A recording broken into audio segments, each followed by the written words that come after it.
Social media पर लड़ने के अलावा क्या चल रहा है आजकल जिंदगी में? नहीं, मैं तो नहीं लड़ता। फलक शबीर की स्टेटमेंट को तंग नजर कहेंगे। बेवकूफ आदमी है, जाहिल है। लोग आपको मरासी कहते हैं और वो काफ का लफ्ज होता है, वो भी कहते हैं। जुनैद जमशेद ने जो हरकत की थी ना, जिस काम को मैं करता हूँ उसको हराम कह के चला गया। वही लोग जो कि मजहबी बातें कर करके अपने आप को नेक बनाते हैं, सबसे ज्यादा पोर्नोग्राफी वही देखते हैं। फेमस होने के लिए क्या करना पड़ रहा है? छछोरपना करना पड़ता है। ये खलील उसकी बहुत बड़ी एग्जाम्पल है ना। जाजा वाली आख गई तेथू मैं कुड़ी अज हार गई, तेरी सो ढोला मर जावांगी मैं जे तेरी मेरी गल ना बनी, जे तेरी मेरी गल ना बनी। आगे भी आता हो।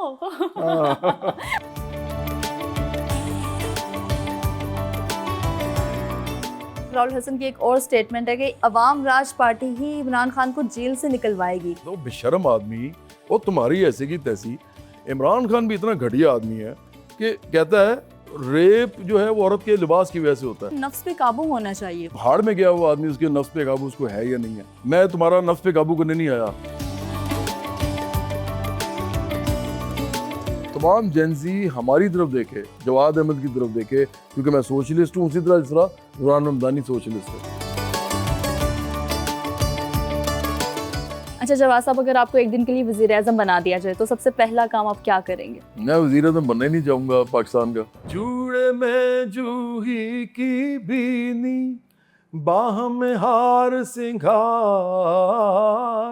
कान में जगमग बाली पता, गले में जुगनू हार, संदल ऐसी पेशानी पे बिंदिया लाई बहार, गोरी करत सिंगार, गोरी करत सिंगार, गोरी करत सिंगार, गोरी करत सिंगार।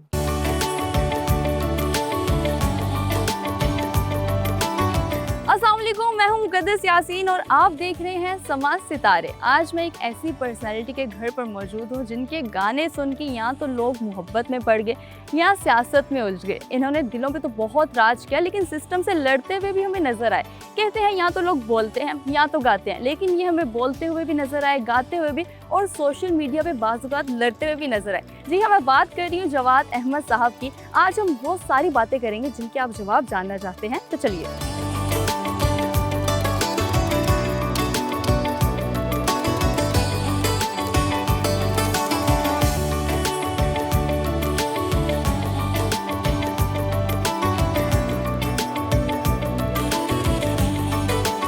अस्सलाम वालेकुम सर, कैसे हैं आप?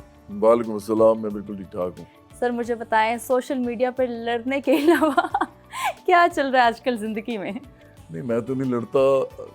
मेरा एक पॉइंट ऑफ व्यू है, उसकी वजह से एक पार्टी है जिसका सोशल मीडिया काफ़ी अरबों रुपए से चलता है, वो मेरे खिलाफ कुछ ना कुछ प्रोपेगेंडा करते रहते हैं। शुरू से शुरू करते हैं कि जवाद अहमद का बचपन कैसा गुजरा, घर वालों के साथ ताल्लुकात कैसे थे आपके? तो मेरा बचपन ना बड़ा सीरियस था। मेरे वालिद साहब कहते हैं कि कभी कभी मैं बच्चों के अंदर वो वैसी गुफ्तगू करता था कि बच्चों की आपस में लड़ाई हो जाती थी। पता नहीं अब इसकी क्या वजह होगी, लेकिन वो मुझे कहते थे 2-3 दफ़ा लोगों ने कहा देखें जी जवाद साहब ने बच्चों की लड़ाई करा दी है आपके बेटे ने। तो पता नहीं शायद उस दिन मैं ऐसी बात करता हूँ। शरारती थे आप? नहीं, मैं तो बड़ा संजीदा था। संजीदा थे आप? बहुत सीरियस था मैं तो बचपन से। मैं लोअर मिडिल क्लास के हमारा तो मतलब घराना था, क्योंकि मेरे वालिदैन प्रोफेसर थे।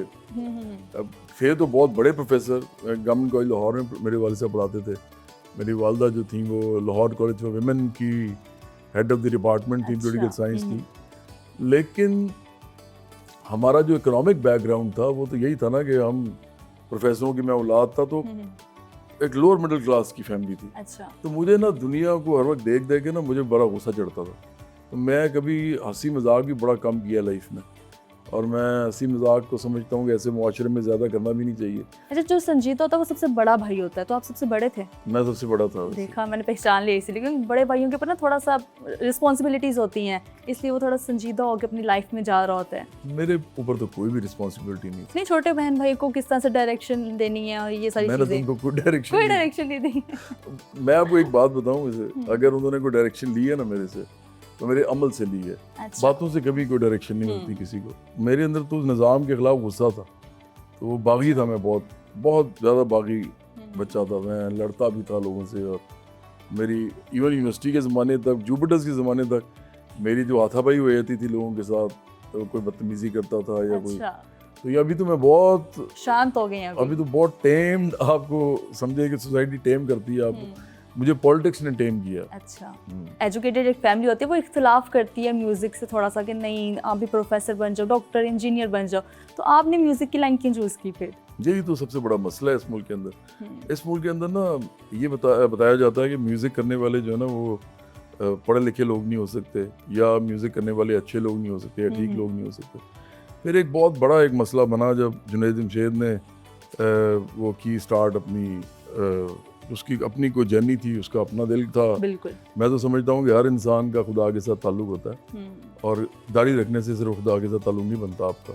और ना ही आप ये कहेंगे जी मैंने म्यूज़िक छोड़ दिया है तो आप खुदा के ज़्यादा करीब हो जाते हैं। म्यूज़िक के थ्रू आप इतना कुछ कर सकते हैं दुनिया में लोगों के लिए। फ़र्ज़ करें माइकल जैक्सन जो है, हाँ। अगर वो औरतों के राइट्स पे काम करना शुरू कर देता, अगर वो करता तो पूरी दुनिया में औरतों के हालात बदल जाते। तो इसलिए जुनैद ने जब ये किया ना, तो लोगों ने समझा कि मौसीकी तो अच्छी चीज़ नहीं है, और ये तो कह रहा है कि हराम है, और वहाँ चला गया। मेरा ख्याल है कि वो उससे बहुत बड़ा मसला पैदा हुआ। उसमें तारिक जमील का भी हाथ था, और अगर आप गांधी साहब से पूछे वो कहते हैं कोई फ़र्क नहीं पड़ता मौसीकी से। इसी तरह अभी वो एक सिंगर है फलक शबीर, उसकी ये बीवी भी है जो अदाकारा है, सारा अली खान, सारा खान। वो दोनों कह रहे हैं जी कि कपड़े ऐसे नहीं पहनने चाहिए, वैसे पहनने चाहिए। वो फलक शबीर ने स्टेटस लगाया था। बंदा पूछे कि यार आप जो काम करते हो ना, आप जो कपड़े पहन रहे हो ना, लेकिन उसके ऊपर ना अलीज़ा शाह ने भी एक पोस्ट की कि यही फलक शबीर ने मुझे अपने गाने के अंदर परफॉर्म करने के लिए कहा गया था कि छोटे कपड़े पहनने हैं। तो आज इतने सालों बाद किस तरह से अपनी पोस्ट लगा रहा है कि छोटे कपड़े नहीं पहनने चाहिए। देखिए अभी भी लोग समझते हैं कि उस लड़की ने, उसको मैं नहीं जानता ज़्यादा, लेकिन वो बड़ी बोल्ड स्टेटमेंट देती है हमेशा, और कंट्रोवर्सी में रहती है। बिल्कुल। तो मुझे लगता है कि उसने जो कहा था वो लोगों को समझ अभी भी नहीं आई। वो ये नहीं कह रही थी कि कपड़े पहनना बुरी बात है, अच्छी बात है। वो ये कह रही थी कि ये मुनाफिक लोग हैं। अच्छा, अब बेसिकली पाकिस्तान में है ही सारी मुनाफिकत। अब अगर कल कोई बंदा कहे कि ये सारा खान जो है इसको बुर्का पहनना चाहिए, ये आती क्यों है, एक्टिंग करती क्यों है, तो फिर वो क्या करेगी? आप फलक शबीर की स्टेटमेंट को तंग नजर कहेंगे? बेवकूफ आदमी है, जाहिल है, गाने गाता है, नाच गाना करता है ना। बिल्कुल, इस सोसाइटी में नाच गाना करता है, जहाँ नाच गाने को इतना बुरा समझा जाता है अभी तक इन्हीं लोगों की वजह से, जो मुनाफिक हैं, कि लोग आपको मरासी कहते हैं, और वो काफ का लफ्ज होता है वो भी कहते हैं। अच्छा। उनको शर्म नहीं आती इन लोगों को कि ये उस फील्ड में रहते हैं, उस फील्ड को भी इज्जत नहीं दे सकते, अजीब सी बातें करते फिरते हैं। आप मुझे बताएं, फिल्म के अंदर या ड्रामा के अंदर या मौसीकी के अंदर, इवन आपके फील्ड के अंदर, बिल्कुल, एक औरत बुर्का पहन के कैसे कर सकती है काम? नहीं, उस तरह से चादर पहन के कैसे कर सकती है? भाई हर फील्ड की अपनी रिक्वायरमेंट होती है। अगर आपने किसी सीन को दिखाना है जो कि एक्चुअल सीन है लाइफ का, तो लाइफ के सीन में तो यही है कि लोग मुख्तलिफ तरीकों से रहते हैं। अब अगर उसको डिपिक्ट करना है आपने स्क्रीन पे, तो वो जो लड़की है वो वैसा ही लिबास पहनेगी जैसे लाइफ में लोग पहन रहे हैं। मुकद्दस क्योंकि जुनैद जमशेद ने जो हरकत की थी ना, ये अभी तक हम उसका खुमियाजा भुगत रहे हैं। अच्छा, जुनैद जमशेद के साथ आपके कैसे ताल्लुकात है? ताल्लुकात मेरे अच्छे थे उससे, वैसे तबीयतन अच्छा आदमी था वो, लेकिन उसके अंदर बहुत ज़्यादा तजादात थे। एक दफ़ा हम जा रहे थे अमेरिका में टूर के अंदर, तो उसने दाढ़ी रख के कटवा ली थी। पहले दाढ़ी रखी, फिर टूर करने के लिए पैसे कमाने थे तो चला गया, वहाँ गाने गाए 15 शोज में। अच्छा। गाने गाता रहा, लड़के लड़कियों से डांस करवाता रहा, तो वापस आके फिर दाढ़ी रख ली। उसी दौरान में एक दफ़ा हम जा रहे थे तो हमारे साथ बैठी हुई थी खुशबू। वो बहुत बड़ी एक्टर भी हैं और डांसर भी हैं, और उनके हस्बैंड थे अरबाज खान। तो इसने ना अभी हम शो करके निकले हैं और हमने दूसरे स्टेट में जाना है, तो उनको दरमियान में खुशबू को कहना शुरू हो गया, ये काम छोड़ दें आप, ये काम ठीक नहीं है, तबलीग करना शुरू हो गया उसको। अच्छा। खुशबू को बड़ा गुस्सा चढ़ा। अब मुझे नहीं पता खुशबू ये बात आज मानेंगी या बताएंगी या नहीं, लेकिन मुझे तो बड़ी अच्छी तरह याद है। तो खुशबू ने उनको कहा कि जुनैद साहब आप ना अपनी ये चीज़ें अपने तक रखें, ये मेरा प्रोफेशन है, मैं जो कर रही हूँ अपने दिल से कर रही हूँ, तो आप मुझे ये इस तरह की बातें ना करें मेरे साथ। तो जुनैद फिर चुप हो गया। तो देखे ना कितनी मुनाफकत है कि बिल्कुल। आप गाने गा रहे हैं लेकिन अब तो वो इस दुनिया से चले गए ना, अल्लाह पाक उनके तो दर्जा दुनिया से चले गया का क्या मतलब है? ये तो हिटलर भी दुनिया से चला गया। नहीं, अल्लाह पाक मेरी उनकी सोसाइटी का बेड़ा कर दिया उसने। मैं जिस काम को मैं करता हूँ उसको हराम कह के चला गया। मतलब ये थोड़ी है कि मैं उसको दूसरों के वो चला गया तो कैरियर मैं के लिए उसको- मुश्किलात पैदा कर गए। वो पूरी सोसाइटी के लिए कर गया है। देखें मैं आपको ये तो समझा रहा हूँ कि इस सोसाइटी के अंदर कंफ्यूजन बहुत है। बिल्कुल। ये बड़ी मुनाफिक सोसाइटी है। ये वो लोग हैं जो औरतें बैठी हुई हैं ड्रामा देख रही हैं, ठीक है, वो ड्रामा देख रही हैं, खुश हो रही हैं, एंजॉय कर रही हैं। उनको कोई कहे कि आपकी बेटी जो है ना वो ड्रामे में काम करना चाहती है, कहती है खबरदार जो तुमने हाँ, सोचा। वही बात। वही लोग जो कि मजहबी बातें कर करके अपने आप को नेक बनाते हैं, सबसे ज्यादा पोर्नोग्राफी वही देखते हैं। पाकिस्तान के अंदर जो हालात है ना, अगर आप कभी उसको स्टैटिस्टिकली देखें ना, स्टैट्स के हिसाब से, तो इससे ज्यादा मुनाफिक सोसाइटी कोई नहीं है। इजिप्ट के बारे में मैं वहाँ गया हूँ, मिस्र, वो भी बहुत मुनाफिक सोसाइटी है। बहुत सारी सोसाइटीज ऐसी हैं जो, इंडिया एक्चुअली भी बड़ी मुनाफिक सोसाइटी है कि आप सिंपली तालिबान बन जाए, औरतों को बुरके में डालें, घरों में बंद करें, म्यूजिक बंद करें, ड्रामा, टीवी चैनल, हर मोबाइल वो कर दें, बैन कर दें। अच्छा। मोबाइल पे सिर्फ आप मजहबी प्रोग्राम सुन सकते हैं।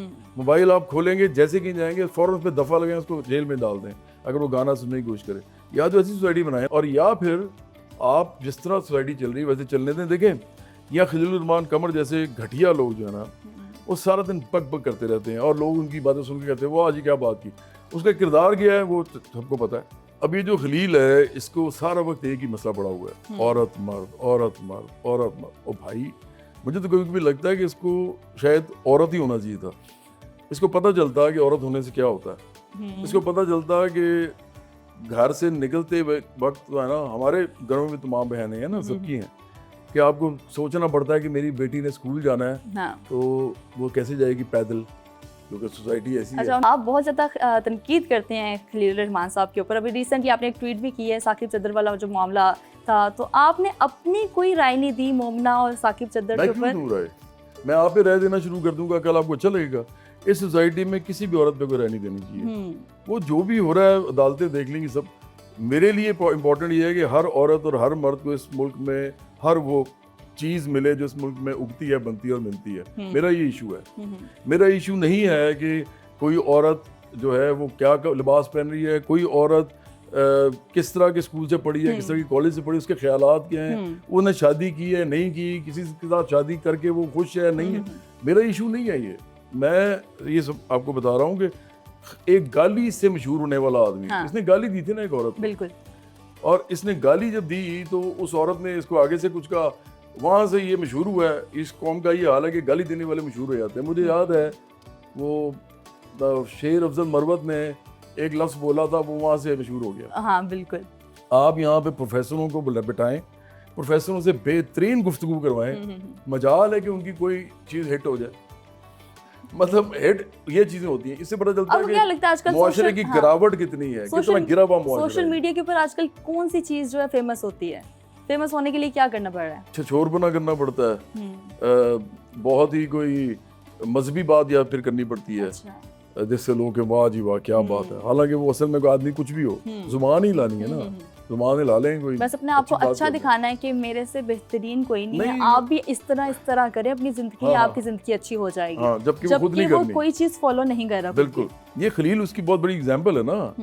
ये ऐसे बंदों को तो टीवी पे लाना ही नहीं चाहिए। अच्छा। सबसे पहले उनसे ये, और अगर कोई सवाल करे तो ये पूछे कि आप उधर करने क्या गए थे, बस इसी सवाल को उसे करना चाहिए। उसके बाद कोई बेहतर कोई आंसर देगा, वो ये कहेगा मर्द को तो जाना पड़ता है, मर्द तो ऐसा था। वो बेशर्म आदमी, अंबिया अलैहिस्सलाम सारे मर्द थे, जरा मतलब आपको पता ही है। उनका किरदार देखो तो अपना देखो, तुम मर्द को क्या कह रहे हो? वो तुम्हारी ऐसी की तैसी मर्द इनकार नहीं कर सकता। अगर तुम्हारे अपने घर में कोई मर्द इस तरह के आ जाएं और वो इनकार ना कर सकें या वो अपने पे काबू ना पा सके, तो वो कुछ भी कर सकते हैं। ऐसे लोग तो इवन यहाँ तक इनकी बातों को आप लेके चल सकते हैं, आप समझे प्रोग्रेशन इनकी, कि अगर वो रेप भी करेगा ना, रेप, तो कहेंगे क्या करें, लड़की ने लिबास ऐसा पहना हुआ था। इमरान खान ने कहा था ये, इमरान खान भी इतना घटिया आदमी है कि कहता है रेप जो है वो औरत के लिबास की वजह से होता है। और भाई एक औरत बुरके में भी रेप हो जाती है, उसने तो बेचारी ने कोई लिबास नहीं पहना हुआ है। रेप बुरके में भी हो रहा है, व्हाइट कोट के अंदर भी हो रहा है, एक बूढ़ी खातून के साथ भी हो रहा है, 6 साल बच्ची के साथ भी हो रहा है। मतलब किसके साथ नहीं हो रहा? जैनब जो कसूर वाला वाक़या है, जैनब ने क्या पर्दा करना था जिसकी वजह से वो रेप ना होती? तो इसलिए देखें, जब आप सर अभी कहते हैं रिसेंटली एग्जांपल है महनूर, जो डॉक्टर महनूर है, उसके ऊपर तेजाब गर्दी की गई है, उसके ऊपर तेजाब फेंका गया। मतलब हमारी सोसाइटी किस तरफ जा रही है? ये बड़े गौर से आपने मेरी बात सुननी है, क्योंकि ये पूरी हिस्ट्री मैं आपको बताने लगा हूँ एक जुमले में। जब आप औरतों को पढ़ाएंगे और औरतों को जॉब करने देंगे, सोसाइटी चेंज हो जाएगी। वो ये नहीं फिर कह सकते कि जी औरत अपने लिबास की वजह से रेप होती है, क्योंकि फिर मर्दों को जो खासतौर पर पढ़े लिखे नहीं है, खासतौर पर जो गरीब हैं, जिनको पहले ही गुस्सा है बड़ा जिनके अंदर, और गुस्सा ठीक है उनका, इस सोसाइटी ने उनका बेड़ागर किया हुआ है, वो किसी अच्छी लड़की को, खूबसूरत लड़की को देख के ये सोच ही नहीं सकते कि मैं इससे शादी कर सकता हूँ। तो उनके अंदर एक गुस्सा होता है, उनके अंदर उनकी पहुंच से दूर की बात, जलन होती है, उनके अंदर नफरत होती है सोसाइटी से, तो वो कुछ भी कर सकते हैं। लेकिन अगर आपका वज़ीर आज़म ये कह दे साथ कि लड़की अपने लिबास की वजह से रेप होती है, तो फिर उनको ये एक मिल जाती है लाइसेंस, उनको लाइसेंस मिल जाता है कि हम ये फिर कर सकते हैं। तो कभी भी किसी हेड ऑफ द स्टेट को ये नहीं कहना चाहिए, उसको बल्कि ये कहना चाहिए कि किसी भी औरत ने कोई भी लिबास पहना हो, और ज़हन में रखिए हमारे आपका अपने नफ्स पे काबू होना चाहिए, वो बेशक जो मर्जी पहने। नफ्स पे काबू, भाड़ में गया हुआ आदमी, उसके नफ्स पे काबू उसको है या नहीं है। मसला ये है कि तुम्हारे नफ्स पे तुम्हें काबू नहीं है, बिल्कुल। तुम घर जाके बैठ जाओ, बाहर ना निकलो। मैं तुम्हारा नफ्स पे काबू करने नहीं आया। प्रॉब्लम ये है कि अगर तुमने किसी लड़की को छेड़ा, तुमने अगर किसी लड़की के ऊपर मैली आंख रखी, या तुमने उसको पकड़ के 10 दराजी की, या तुमने उसको रेप करने की कोशिश की, तुम्हें ना फांसी पे लटकाएंगे। ये कहना चाहिए था इमरान खान को। मैं इसलिए कहता हूँ टीवी पे नहीं बताना चाहिए खलील जैसे लोगों को, इमरान खान जैसे लोगों को वज़ीर आज़म नहीं बनाना चाहिए। अगर बनाना है तो उसको कोई अकल करे पहले। इसी तरह ये जो बंदा है अभी साकिब, क्या नाम है इसका, ये जिसने कहा फलक शबीर, इसको वो गाना ना गाए। अच्छा, आइंदा गाना नहीं गाना, खबरदार। क्योंकि इनको फॉलो करने वाली एक बहुत बड़ी तादाद में ऑडियंस है। भाई तुम गाना क्यों गा रहे हो, मुनाफिकत क्यों कर रहे हो? असल मसबात क्या है? रोटी, कपड़ा, मकान, इज्जत, रोजगार, तालीम, इलाज, बिजली, पानी, ट्रांसपोर्ट, इंसाफ, इज्जत, ये हैं वो मसले जो लोगों को चाहिए। ये असल नीड्स हैं, लोगों की सहूलियात चाहिए और लोगों को हकूक चाहिए। और आपको बताऊं, जब आप किसी गरीब आदमी के बच्चे या बच्ची को भी बीकन हाउस से पढ़ाएंगे ना, तो उसकी बच्ची भी बिल्कुल वैसी ही सोच बनेगी उसकी, चाहे आप उसको जीन्स पहनने दें ना पहनने दें, लेकिन वो दिमाग से लिबरेट हो जाएगी, क्योंकि वो पढ़ाई उसने ऐसी की है। अब अगर आप एक मदरसे से पढ़ी हुई लड़की या लड़के को उसके साथ कंपेयर करेंगे तो नहीं कर सकते आप। वो और तरह सोचता है, ये और तरह सोचता है। सर इस माइंडसेट की वजह से ना आज मेरे ख्याल से ख़वातीन के साथ जो हादसात है ना, वो केसेस ज़्यादा हमें नज़र आने लगे। डॉक्टर महनूर के केस की बात करें, फिर मॉडल टाउन में एक लड़की के साथ रेप केस हुआ, उसमें मालकिन का बेटा भी शामिल था, साथ में ड्राइवर भी था, अबॉर्शन किया, लड़की की डेथ हो गई। तो इस तरह के केसेस बहुत ज़्यादा सामने आ रहे हैं। तो अगर कल को आपके पास अथॉरिटी होती है तो आप क्या स्टैंड लें, कैसे जो मुल्ज़िमान सामने आ रहे हैं इनके खिलाफ?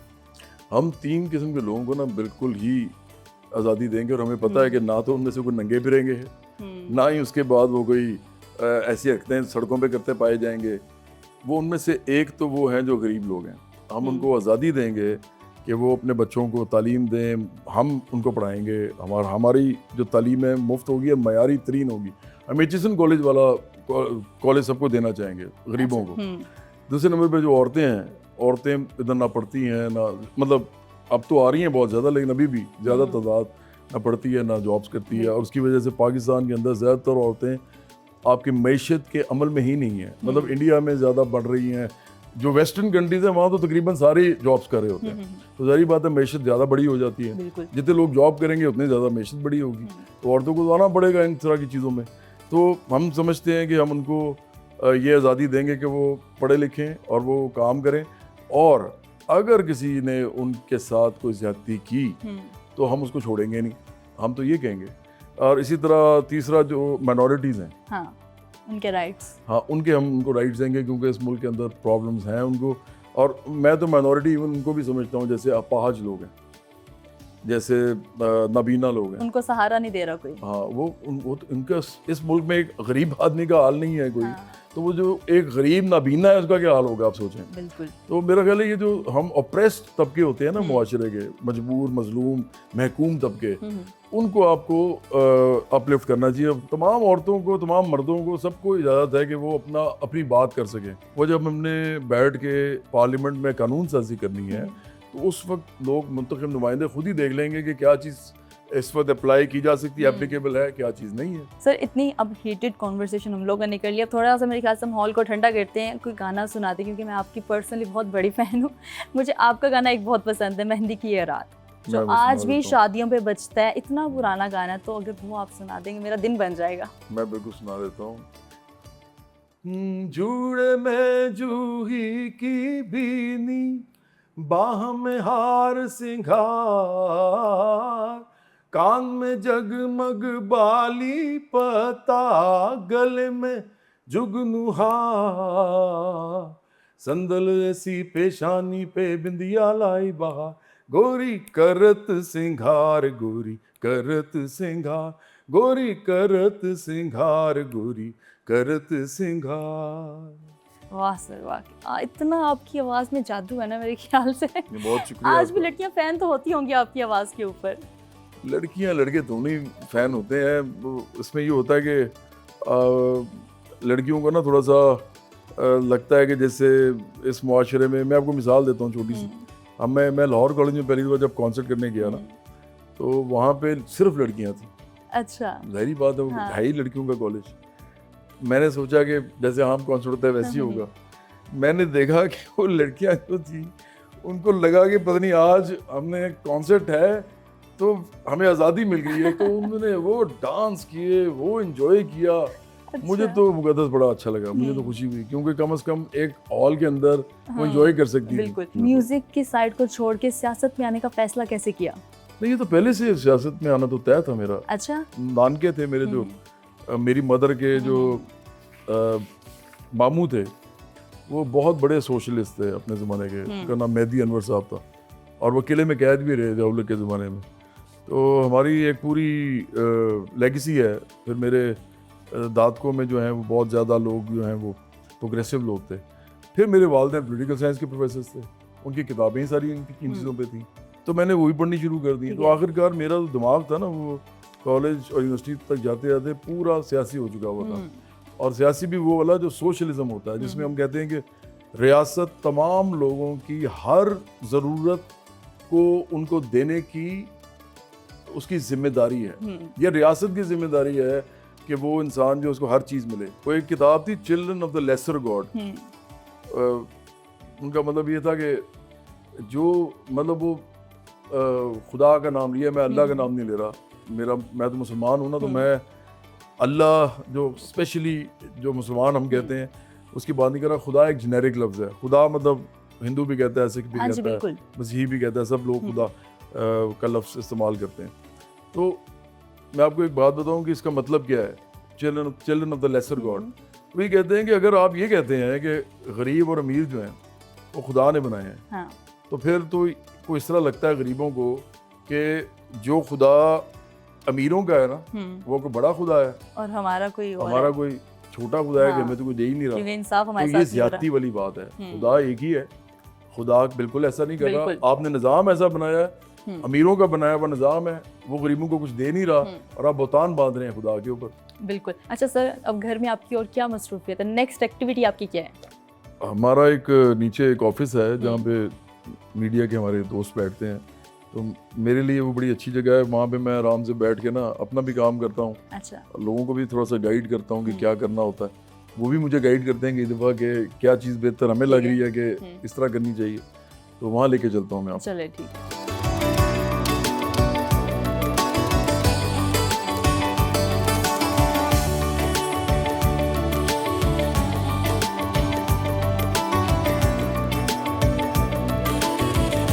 ये मेरी फेवरेट प्लेस है मुकद्दस। सर ये बहुत क्रिएटिव सी प्लेस लग रही है। यहाँ पे मुझे म्यूजिकल साइड भी दिख रही है, इतने ज़्यादा अवार्ड्स भी हैं, और मैं ये देख रही हूँ आपकी रीसेंट वीडियो ये वाली।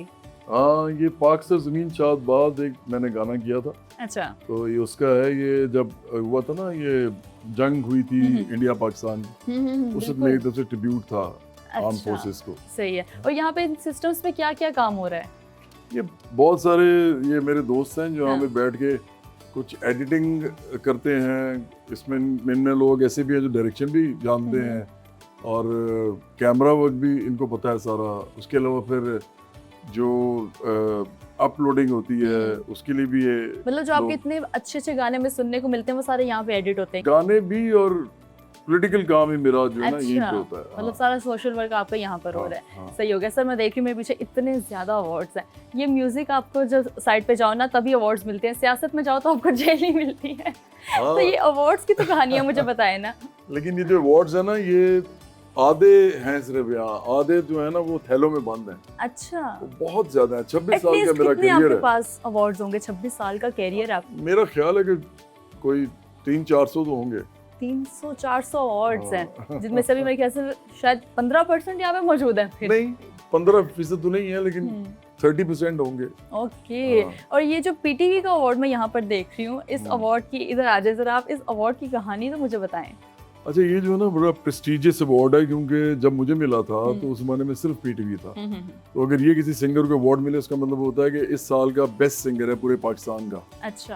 तो इसलिए मुझे तो बड़ा अच्छा लगता है, इसको यहाँ रखा हुआ है मैंने।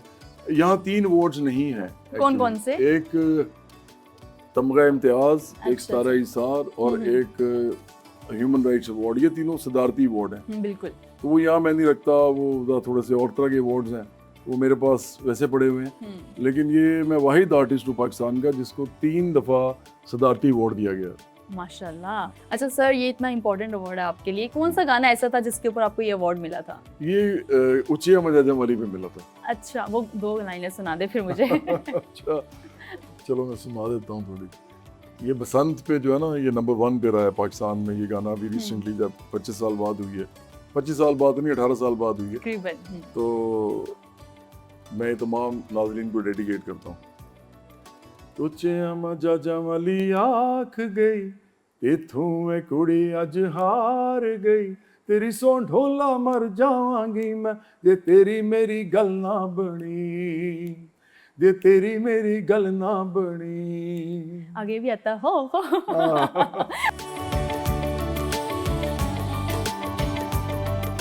ये सर मैं एक पिक्चर देख रही हूँ, ये इस पिक्चर के पीछे क्या स्टोरी है? ये कौन कौन है अंदर? ये जब मुझे पोलियो का एम्बेसडर बनाया गया था ना, हाँ। ये उस वक्त की है और ये 2002 या 3 की बात है। अच्छा। मैं काफ़ी अरसा रहा फिर, और जब मैं पोलियो का एम्बेसडर था, पोलियो एरेडिकेशन का मतलब पाकिस्तान की तरफ से भी और हुकूमत पाकिस्तान और यूनिसेफ की तरफ से। अच्छा। तो उस ज़माने में हज़ारों केसेस थे पोलियो के। तो 3 साल के बाद सिर्फ 7 या 8 केसेस रह गए हुए थे। बड़ी बदकिस्मती है लेकिन कि अभी तक पोलियो ख़त्म नहीं हुआ। और मुझे कई दफ़ा बड़ा अफसोस होता है कि मैंने तो बड़ा कंट्रीब्यूट किया, लेकिन आज भी पोलियो इस तरह ही चल रहा है। मैं दुआ करूंगा कि पोलियो ख़त्म हो पाकिस्तान से। बिल्कुल इंशाल्लाह। अच्छा सर, मुझे बताएं कि आजकल कोई भी गाना फेमस करना हो ना, यूट्यूब पर आता है, ओवरनाइट उसको सक्सेस मिल जाती है। लेकिन जब आपका दौर शुरू हुआ था तब कोई यूट्यूब, सोशल मीडिया कुछ भी नहीं था। तो आप लोगों को कैसे पता लगता था कि हमारा गाना फेमस हो गया? या फेमस करने के लिए, वायरल करने के लिए क्या क्या कुछ करना पड़ता था आपको? जो लोगों को अभी भी पता नहीं लगता। देखें ये जो होता है ना सोशल मीडिया, इसके ऊपर अगर आपके लाखों व्यूज भी हो ना, तो आपको फिर भी ये प्रिविलेज हासिल नहीं होती कि आप जा रहे हैं सड़कों पे और लोग आप पे गाने सुन रहे हैं। हाँ, गाड़ियों में, सड़कों बसों पे, ट्रकों हाँ, में लगे होते थे हर जगह। वो अभी भी नहीं होते। इसलिए इतना बड़ा गाना हिट होना बड़ा मुश्किल काम होता है। हमारे ज़माने में हमें पता लगता था कि हमारा गाना हिट हो गया है जब हम घर से निकलते ही थे। हम घर से निकलते थे तो हमें आवाज़ आना शुरू हो जाती थी। कोई ना कोई गुनगुना रहा होता था, कोई ना कोई जगह पे लगा होता था, दुकानों में लगे होते थे। मैंने आपको बताया ना कि हर जगह आपको, घरों में आपको सुनाई देता था, दफ्तरों में सुनाई देता था, आपको गाड़ियों में सुनाई देता था, आप शादियों में तो ऑफ कोर्स सुनाई देता था। बिल्कुल। तो आपका पहला गाना कौन सा था जो वायरल हुआ था, बहुत फेमस हुआ था? पहला गाना मेरा तो ओ कहंदी है सैयां मैं तेरी ना। वो कहती है सैयां मैं तेरी। वो भी 3 लाइनें सुना दे इस बार। ओ कहंदी है सैयां मैं तेरी हाय, ओ कहंदी है सैयां मैं तेरी अखियां विच रहनियां तेरे दिल विच वसनियां, हौले हौले पलकां दे ओले मैं हसनियां, तेरी हीर मैं तेरी सोहनी तेरी ससियां, ओ कहंदी ए सैयां मैं तेरी हाय, ਉਹ ਕਹਿੰਦੀ ਏ ਸਈਆਂ ਮੈਂ ਤੇਰੀਆਂ। तो सर ये किसी ने आपको कहा था सैया मैं तेरी हैं, तब ये लिखा था? नहीं, ये इमेजिनरी होता है। अच्छा। जब इंसान लिखता है ना तो कोई भी शायर, कोई भी अदीब जो है वो जरूरी नहीं कि उस पर गुजरी अदीब में लिखता है, वो आपने इमेजिन करके अच्छा, लिखना वैसे होता कभी आपने अपनी सिचुएशन के ऊपर या कभी अपनी लाइफ के ऊपर कोई गाना लिखा हो? है। कहीं ना कहीं आ ही जाता है, अपनी लाइफ आ ही जाती है गानों में। कौन सा ऐसा गाना था जो आप रिलेट कर रहे हो उस गाने से? खुदा के लिए मैंने जितने भी गाने किए ना, अल्लाह मेरे दिल के अंदर, अल्लाह भी सोनिया, फिर लाई में ऊंचियां नाल यारी दे, भर दे झोली मेरी मौला, फिर अच्छा अच्छा। बोल तुझे क्या चाहिए, फिर ये तेरा ना मेरा है सब कुछ खुदा का है, सूफी कलाम हाँ, जितने फिर भी हैं। रब्बा हो, ये बहुत सारे और भी मेरे जितने मेरे गाने हैं ना, खुदा के हवाले से और इंसानों के उसके साथ ताल्लुक़ के हवाले से, मेरा नहीं ख्याल कभी किसी ने आधे भी गाए होंगे इतने। तो वो गाने जो है ना, मुझे लगता है कि वो मेरी अंदर से वो निकलते हैं, और मुझे लगता है कि खुदा के साथ सबसे अच्छा ताल्लुक़ इंसान का उसी वक्त बनता है जब वो लोगों के लिए कुछ करे। बिल्कुल। अच्छा सर, मुझे बताएं अब्रारुल हक के साथ आपके क्या मामलात हैं? कोई मामला नहीं है मेरा, कोई मामलात नहीं है? बस वो ऐसे मुझे पसंद नहीं है। अब आपको क्यों नहीं पसंद वो?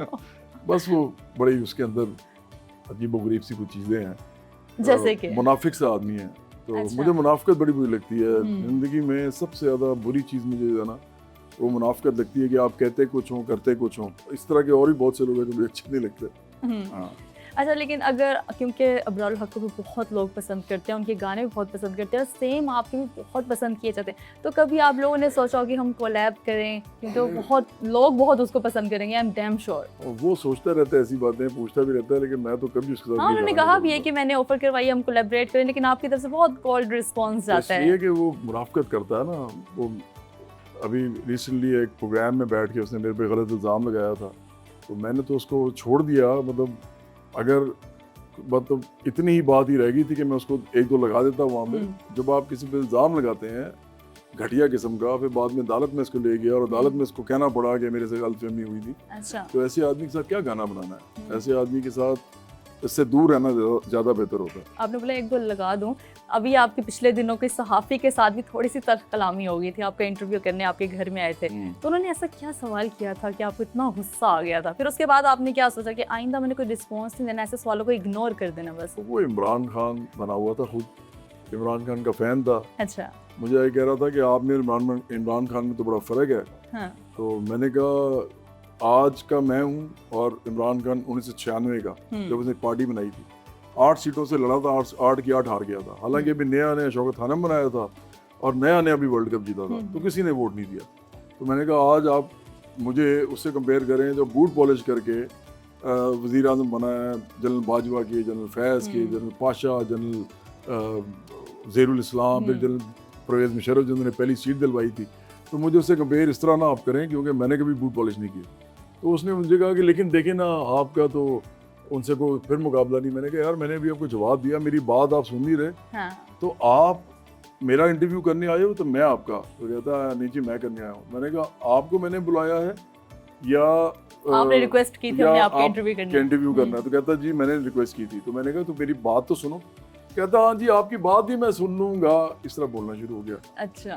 फिर मैंने उसको बस ये कहा वैसे भी ऐसी लड़ाई हो जाए ना, औकात देखो, आप मुझे इमरान खान कदम ला रहे हो तो मेरे सामने आपकी क्या औकात है? फिर आप तो भी आपको तो जानते ही क्यों नहीं आप हो कौन, या तो आप आमिर मीर हो ना, तो आपको गुफ्तगू भी फिर बेहतर करोगे। तो इस बात पे बस मैंने उसे कहा कि फिर आप निकल जाओ यहाँ से। फिर आपने कोई मालकान के साथ राब्ता किया कि ये बंदा मुझे नजर सवाल ही पैदा नहीं होता। नहीं, मैं कभी किसी की नौकरी के पीछे नहीं जा सकता, ये तो बहुत ही फजूल बात है। मैं तो सिर्फ ये चाहता हूँ कि ऐसे लोग जो हैं वो को तमीज़ सीखें। लेकिन उसने क्या किया, सोच के सवाल करें वो भी, लेकिन वो करने ही आया था। देखें मुक़द्दस, अगर फ़र्ज़ करो कि उस आदमी को ये बात तो अपनी बेइज्जती लगी कि मैंने उसको घर से निकाल दिया है, तो उसको असूली तौर पे वो चीज़ चलानी नहीं चाहिए। उन्होंने चलाई भी, उन्होंने बहुत व्यूज़ भी लिए, तो वो करने ही से आया था ना, रील्स बना के बकायदा लगाई। तो इसका मतलब यही है कि उसको अपनी इज्जत की परवाह नहीं है। जो उनका एम था उन्होंने पूरा कर लिया। हाँ, वो अचीव कर उसको व्यूज चाहिए थे, उसको मिल गए। अच्छा सर, ईद पे इरशाद भट्टी और कामरान शाहिद के साथ भी कोई मामला हो गया था शो के दौरान, वो क्या हुआ था वहाँ पर? कुछ नहीं हुआ था, वही बात कि इरशाद भट्टी को लग रहा था कि वो इमरान खान बन गया है। हाँ। मैंने इमरान खान के बारे में कोई बात की तो उसने मुझे कुछ कहना शुरू कर दिया। तो मैंने उसको कहा तुम्हें तमीज़ है? मैंने कहा तुम्हें मैंने पॉडकास्ट नहीं दिया, तुम मुझे कहते रहे बार बार कि मेरा साथ पॉडकास्ट करने। अब तुम मेरे साथ आके बैठ गए हो यहाँ पे, तुम्हें किसने यहाँ पे बिठाया? मैंने मना किया था कि इरशाद भट्टी इस शो पे ना आए। तो मैंने उसको इतना ज़्यादा कुछ कहा कि वो एकदम उठा, मैंने कहा मेरी बड़ी इंसल्ट हो रही है, उसने अपना उतारा। इरशाद भट्टी वॉकआउट कर गए। इरशाद भट्टी भाग गया डर के। तो उसके बाद कामरान ने ये किया, जो मुझे भी गिला है कामरान से, कि कामरान ने बजाय कि ये चीज़ दिखाता कि ये क्या हुआ है, तो उसने ये चीज़ काट दी और वो जो गुफ्तगू कर रहा था वो चला दी। तो वो मुझे उससे गिला है। अच्छा मुझे बताएं, जवाद अहमद के ऊपर एक फिल्म बने तो उसका रोल कौन प्ले करेगा, क्या लगता है आपको? अमिताभ बच्चन करेगा। अच्छा, एंग्री यंग मैन वाला करेगा।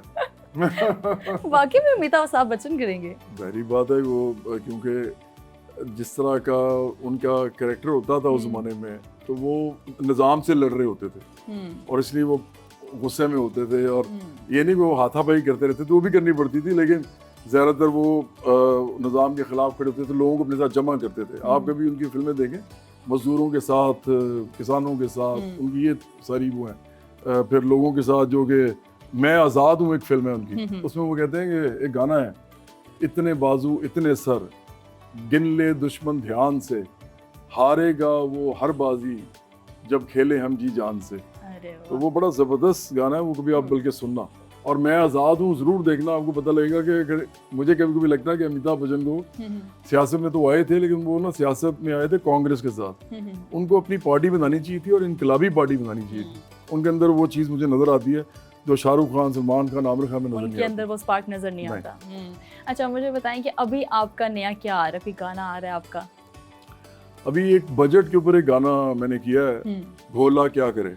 भोला जो है ना, वो पाकिस्तान का की हर औरत, हर मर्द और हर बच्चा है जिसको भोले के साथ पता नहीं क्या क्या हो रहा है। वो पंजाबी में कहते हैं पोला, हाँ है ना वो वाला? वो बेचारे ऐसे ही हैं साहब। अच्छा, बजट के ऊपर सारी आवाम रोती भी नजर आ रही है, लेकिन आप गा रहे हैं, तो जरा गा के फिर सुनाएं भी। मैंने तो जिन लोगों के लिए गाया ना वो वही हैं, वो सब भोले हैं, मैं उनको भोला समझता हूँ। 17% सेल्स टैक्स, आम आदमी और इतना टैक्स, पेट्रोल पे टैक्स, कपड़े पे टैक्स, चीनी जाएगी घर, फोन बिजली पे टैक्स। भोला क्या करे, वो जिए या मरे। वाह सर, शानदार, कितना आपने खूबसूरत गाना लिखा और वाकई आपने सही लिखा, भोला क्या करे वो जिए या मरे। आपको क्या लगता है जो बजट बनाए जाते हैं वाकई अवाम दोस्त बजट होते हैं? बराबरी पार्टी पहला अवाम दोस्त बजट बनाएगी, क्योंकि हम आम लोगों में से हैं, ये कभी नहीं बना सकते सब लोग, इनके बस की बात नहीं है। अच्छा सर, अब मुझे बताएं, अब नेक्स्ट एक्टिविटी आपकी क्या, हम कहाँ पर चल रहे हैं? अब हम चल रहे हैं मेरे पार्टी ऑफिस। ओके। और वो जो प्रॉपर ऑफिस है पार्टी का।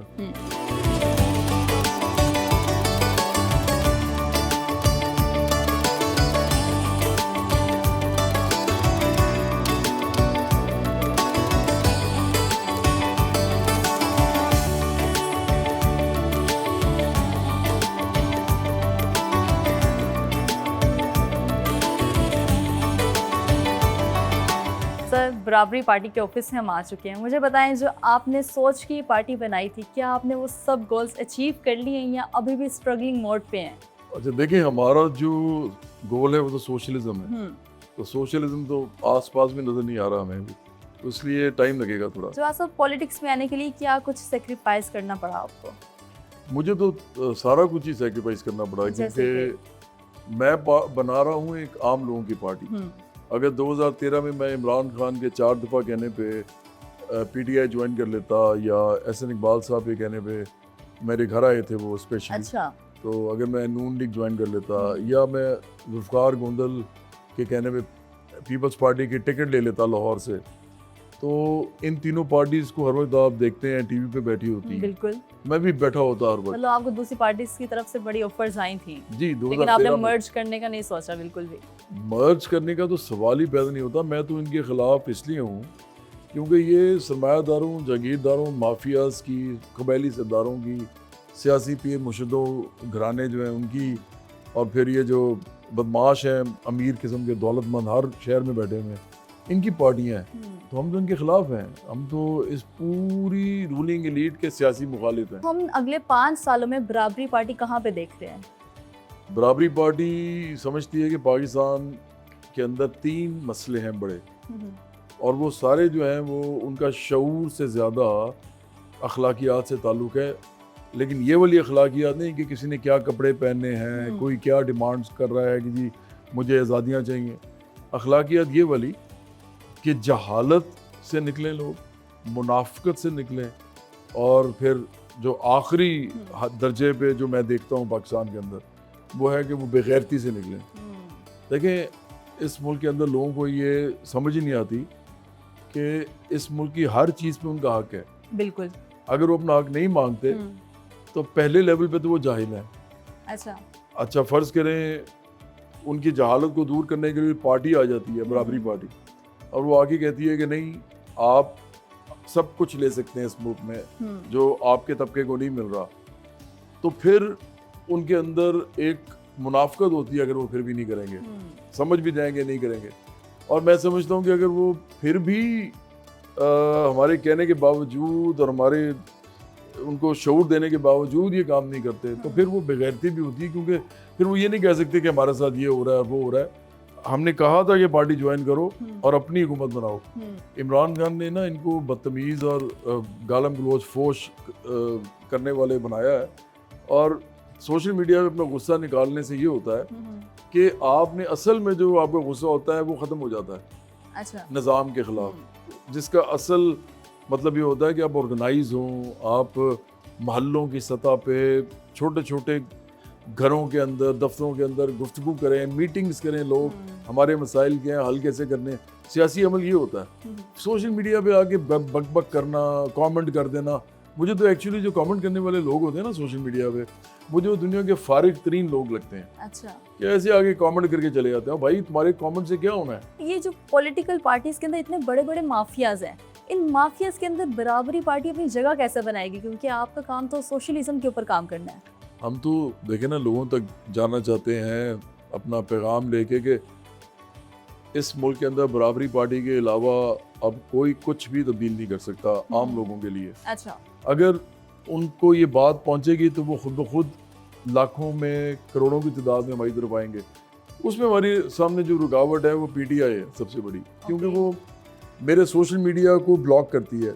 ये बड़े अरसे से 6 साल से कर रहे हैं कि मेरा ट्विटर, मेरा फेसबुक, मेरा इंस्टाग्राम, मेरा टिकटॉक, मेरा यूट्यूब, ये सारा का सारा इस पे रिपोर्टिंग करते हैं ये हज़ारों की तादाद में। वो क्यों? ताकि मेरी बात आगे ना जाए, क्योंकि उनको पता है कि अगर कोई इंसान इस मुल्क में पार्टी बना सकता है ना, और अगर पार्टी ये बना गया तो फिर ये तो अमीर आदमी की तो पार्टी बना नहीं रहा, ये तो आम लोगों की पार्टी बना रहा है, तो फिर हम इसको नहीं रोक सकेंगे।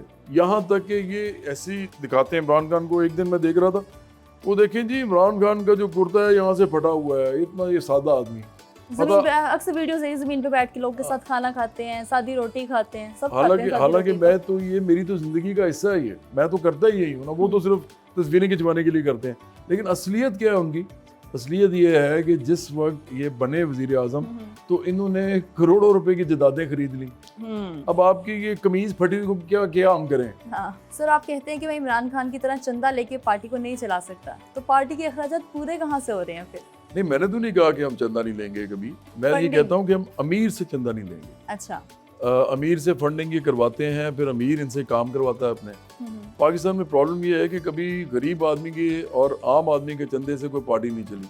अगर एक पार्टी हमारी जैसी के 1 करोड़ मेंबर हो और वो सब 100 रुपया चंदा दें, पाकिस्तान में 25 करोड़ लोग हैं, ज़हन रखें, तो 1 करोड़ तो कुछ भी नहीं है। अब अवामी पार्टी कितने मेंबरशिप हो सकती है अगर उनको समझ आ जाए। तो अगर 100 रुपया वो चंदा दें तो 1 महीने में ये बनता है 1 अरब रुपया, ठीक है, 1 करोड़ लोग देंगे। 1 साल में बनता है 12 अरब रुपया, बिल्कुल, और 5 साल में बनता है 60 अरब रुपया। तो 60 अरब रुपए से आप पाकिस्तान में 4 दफ़ा इनकलाब कर सकते हैं। बिल्कुल सर, एक और पार्टी आई है, अभी नई पार्टी बनी है, अवाम राज पार्टी, राहुल हसन साहब की पार्टी बनी है, तो आप उस पार्टी को किस तरह से देखते हैं? क्या आपने सोचा है कि इन फ्यूचर हमें ऐसा देखने को मिल सकता है कि दोनों की सोच मिल जाए और दोनों कोलैब करें? ये सवाल ही पैदा नहीं होता। इकरार जो है ना वो एक और सरमायादार पार्टी बना रहे हैं ना, देखिए ये पॉसिबल नहीं है जो वो करना चाह रहे हैं, वो इमरान खान ने भी करने की वो कोशिश भी की ये थी। कह रहे हैं हम आवाम के लिए निकले हैं, एक आम आदमी के लिए, गरीब आदमी के लिए पार्टी बनाई है हमने। वो पॉसिबल ही नहीं है ना। अगर आप सरमायादारी निज़ाम को मानते हैं तो गरीब आदमी की पार्टी बन ही नहीं सकती। उसके अंदर सिवाय इसके कि आप बातें करें, लोगों को फिर वो बनाएं, गुमराह करें उनको, आपको अकल हो या ना हो। इमरान खान के साथ बिल्कुल यही हुआ है। इमरान खान के साथ पहले उन्होंने कहा जी आम लोग आएंगे, आम लोग आएंगे, आखिर का पता चला आम लोग तो आ ही नहीं रहे। सिर्फ हम बना सकते हैं आम लोगों की पार्टी, और कोई पार्टी नहीं बना सकती। अच्छा, इमरान खान के खिलाफ इकरार हसन साहब भी बहुत बोलते थे, सोशल मीडिया पे आए दिन हमें कोई ना कोई तनकीद करते हुए नजर आते थे, लेकिन रिसेंटली उन्होंने एक वीडियो की है, उसके अंदर उन्होंने माफ़ी मांगी है कि मैं आइंदा कभी भी इमरान खान के अगेंस्ट कुछ नहीं बोलूँगा। तो आप क्या कहेंगे इसके बारे में? मैं तो समझता हूँ कि मेरे केस में तो इमरान खान को मेरे से माफ़ी मांगनी पड़ेगी। मेरी सियासत के अंदर सबसे बड़ा जो रुकावट या ब्लॉक है ना, वो इमरान खान है। तो देखिए सोशल मीडिया उनका इतना काम करता है कि वो अरबों रुपए का सोशल मीडिया चीज़ें फैला देता है। जब वो फैलाता है ना, तो मैंने तो आपसे कहा है कि पाकिस्तान के लोग जो बेशऊर हैं सियासी तौर पे, वो देखते हैं, वो कहते हैं बस ये ठीक है, बस वो उसी को मानना शुरू कर देते हैं। उसके अगेंस्ट हमारी बातें इतनी जा नहीं रही होती। हमारी बातें क्योंकि हमारे पास इतना पैसा नहीं है, जब वो लोगों तक नहीं पहुँचती तो लोगों को लगता है जो सच है वो यही है जो हमारे पास आ रहा है। देख रही हूँ आपका इमरान खान से मोहब्बत का आलम ये है कि आपने पीछे पोस्टर लगाया इमरान खान का अपने ऑफिस के अंदर, तो ये ऊपर लिखा है अरबपति इमरान खान, नहीं ऊपर लिखा है आम लोग की आवाज़ कौन, अरबपति इमरान खान, मिडिल क्लास जवाद अहमद। ये क्या आपने सोच के डिज़ाइन किया है? ये देखें, खुद भी बता रहा है कि इसका मतलब क्या है। इसका मतलब ये है कि एक अरबपति आदमी एक आम लोगों को क्या दे सकता है। और मिडिल क्लास के जो लोग हैं, मिसाल के तौर पे मैं आपको बताता हूँ, फ़र्ज़ करें मैं एक कनाल के घर में रहता हूँ, मेरा घर अभी आपने देखा है, मेरे वालिद साहब ने बनाया था, मैं मेरे नाम पे नहीं है, वो मेरे वालिद साहब के नाम पे है। अच्छा। अभी भी वो फौत हो गए हैं 2 साल पहले, तो अभी तक इसका बंटवारा नहीं हुआ। तो एक कनाल का घर तो इस मुल्क के तमाम लोगों को दिया जा सकता है, तमाम लोगों को। अच्छा। लेकिन क्या 300 कनाल का घर दिया जा सकता है जो इमरान खान का है, या हज़ारों कनाल का जो नवाज शरीफ का है, या जो बिलावल हाउस पता नहीं कितने एकड़ों के हैं, नहीं दिए जा सकते क्योंकि इतनी ज़मीन नहीं है पाकिस्तान में। तो मिडिल क्लास के लोग जो होते हैं वो लोगों को उठा के अपनी लेवल तक लेके आ सकते हैं। ये कैसे लेके जाएगा अपनी लेवल पे? ये तो अरबपति आदमी है, और ये जिस तबके में मूव करता है वो तबका ही तो पाकिस्तान का बेड़ागर कर रहा है। तो इसलिए ज़हन रखें कि ये लोग कभी भी किसी के लिए कुछ नहीं कर सकते। तो ये बात साफ बताइए कि भाई एक मिडिल क्लास का आदमी कह रहा है कि पार्टी बना रहा हूँ, एक अरबपति आदमी आपको पागल बना रहा है, वो आपके अंदर से है ही नहीं। तो इसलिए जब हमने ये लगाया तो उनको मसला ये पड़ गया कि इसका करें क्या। अभी कोई शाहिद अफरीदी तो है नहीं कि 2-4 बातें सुनी तो वो बेचारा बैठ गया। हाँ। या कोई और लोग, तो उस तरह उन्होंने ये उतार के बताया, डर गए कि ये हमें डर है कि ये आदमी पार्टी ना बना जाए। अच्छा जवाद साहब, इकरार हसन की एक और स्टेटमेंट है कि अवाम राज पार्टी ही इमरान खान को जेल से निकलवाएगी, तो इसके ऊपर आप क्या कहेंगे? मैं तो कहूँगा कि जाए और निकालें फिर। मतलब नहीं पॉसिबल ये? नहीं, इकरार को अगर शौक है इमरान खान को बाहर निकालने का, मैं भी चाहता हूँ वो बाहर आए, लेकिन मैं तो ये नहीं कह रहा कि मैं इसका ज़िम्मा उठा रहा हूँ। हाँ। पीटीआई नहीं निकाल पा रही तो इकरार कैसे निकालेगा? ऐसी बस ये सियासी बातें हैं। सर मैं चाहती हूँ इस सेगमेंट की क्लोजिंग भी हम आपके पार्टी तराना से करें, उसके 2-4 लाइनें सुना दें फिर आप हमें। तराने तो हमारे पास बहुत सारे हैं, लेकिन एक गाना ऐसा है जो जब हमने 2018 में इलेक्शन लड़ा था तो हमने कहा था कि अवाम उस वक्त तक खुशहाल नहीं हो सकते जब तक वो सियासत में खुद ना आए, और उस वक्त मैंने ये बात की थी। अच्छा। अभी तो बाकी लोग अब आ रहे हैं ना, ये बात कर रहे हैं मेरे वाली, जैसे इकरार भी हैं और भी लोग हैं। तो उस वक्त हमने गाना इसके साथ बनाया था, तो वो मैं आपको सुनाता हूँ, आपको पूरी बात ही समझ आ जाएगी मैं क्या कह रहा हूँ। जरूर। खुदा की है दौलत, खुदा की ज़मी है, कुछ को नहीं उसने सबको ये दी है। बशर जो भी दुनिया में पैदा हुआ है, ये उसकी है दौलत, ये उसकी ज़मी है। गलत है ये तकसीम खुदा की नहीं है, ये इंसान की अपनी बनाई हुई है। गलत है ये तकसीम खुदा की नहीं है, ये इंसान की अपनी बनाई हुई है। सब कुछ जब रब का है तो फिर ये सबका है, क्यों कुछ ने इस सब पर कब्जा किया है। ये तेरा न मेरा है, सब कुछ खुदा का है। फिर क्या लड़ाई है, फिर क्या तमाशा है। ये तेरा न मेरा है, सब कुछ खुदा का है। फिर क्या लड़ाई है, फिर क्या तमाशा है। इस तरह मर मर के जीना भी क्या है। ये तकसीम बदलने का वक्त आ गया है। उठो चलो आगे बढ़ो, उठो चलो आगे बढ़ो। जागो मेरे दोस्तों, अपने हक के लिए तुम उठो। बातिल को बातिल कहो, जब तक के हक सच न हो। किसी के न आगे झुको, किसी से भी तुम ना डरो। है इंसान बराबर सभी, सबका है सब कुछ कहो। मिलकर सब आगे बढ़ो, बदल डालो इस दुनिया को, बदल डालो इस दुनिया को। बहुत खूबसूरत सर, बहुत खूबसूरत। मैं कहती हूँ पूरा जो आपका मोटिव है ना इस पार्टी को लेके, इस गाने के अंदर सारा अच्छे से एक्सप्लेन कर दिया आपने। अच्छा जवाब साहब, अब हमने बातें तो इतनी कर ली हैं, इसके बाद अब आपकी क्या एक्टिविटी है? एक तो भी छोटी सी मीटिंग है, वो मैं कर लूँ, तो उसके बाद आपको लेके चलते हैं हम। एक स्टूडियो है, मेरा दोस्त है वहाँ फैसल इकबाल, मेरे साथ उसने तकरीबन 28 साल से काम किया है। अच्छा, तो उसके पास चलेंगे और कुछ आपको गाने वाने सुनाते हैं। डन। कुछ इनकलाबी गाने भी हैं जो हमारे पास हैं, वो भी सुनाते हैं। जरूर सर, श्योर।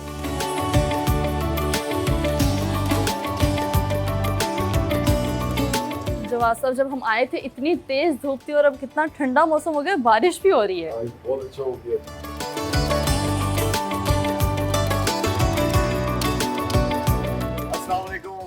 वालेकुम अस्सलाम, क्या हाल है? अस्सलाम वालेकुम। अस्सलाम वालेकुम।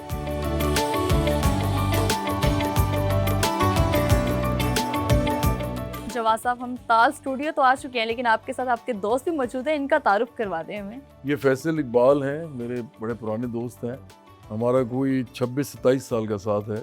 26 साल का तो मेरा करियर है, तो ये मेरे साथ ही हैं और ये बड़े ज़बरदस्त कीबोर्ड प्लेयर हैं। अच्छा, खुद सिंगर भी हैं और अपने गाने तो ये बनाती हैं। साथ इन्होंने मेरे साथ बहुत बैक वोकल्स किए हैं, जिसकी वजह से मेरा जो लाइव शो है उसमें बड़ा फ़ायदा होता था मुझे। 26 साल का आप लोग का साथ है, मतलब जिंदगी के उतार चढ़ाव आप लोगों ने दोनों ने एक साथ देखे हैं। तो Faisal, welcome to the show, कैसे हैं आप?